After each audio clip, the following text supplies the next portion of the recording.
Williams అని తెలుసు కదా, పేరు విన్నారా?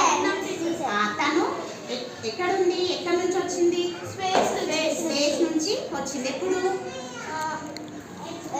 మార్చి 18న సాయంత్రం 5 గంటల ప్రాంతంలో భూమి మీదకి రావడం జరిగింది. అంతకు ముందు తను ఎక్కడుంది?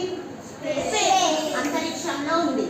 అంతరిక్షంలో ఎవరితో ఉందంటే బుచ్ మిల్వోర్ అండ్ సునీత విలియమ్స్ కలిసి బోయింగ్ 11 అనే విమానం ద్వారా పైకి వెళ్ళడం, అంతరిక్షంలోకి వెళ్ళడం జరిగింది.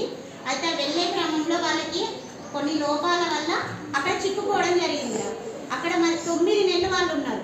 9 నెలలు ఉన్నప్పుడు వాళ్ళకి అక్కడ ఇట్లా గాల్లో తేలుకున్నట్టు ఉన్నారు. చూసి కనిపిస్తుందా? వెంట్రుకలు పైకి లేస్తా ఉన్నాయి. చూపిస్తాను.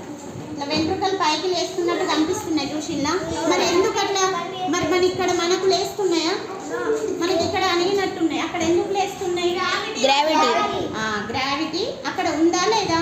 లేదు. ఉందా లేదా? లేదు. అక్కడ ఉందా? గ్రావిటీ లేదు. అక్కడ గురుత్వాకర్షణ శక్తి అనేది లేదు. కాబట్టి వాళ్ళు ఏం చేస్తున్నారు? గాల్లో తేలడం, ఆ వస్తువులన్నీ గాల్లో తేలియాడడం. అదేవిధంగా ఆమె వెంట్రుకలు కూడా పైకి తేలడం అనేది, పైకి వెళ్ళడం అనేది జరుగుతుంది. అదే మనకి ఇక్కడైతే ఏం చేస్తున్నాం? మనం దేని మీద ఉన్నాం? భూమి మీద ఉన్నాం. భూమి మీద ఉండడానికి కారణం ఇక్కడ గ్రావిటేషన్ పవర్ ఉంది.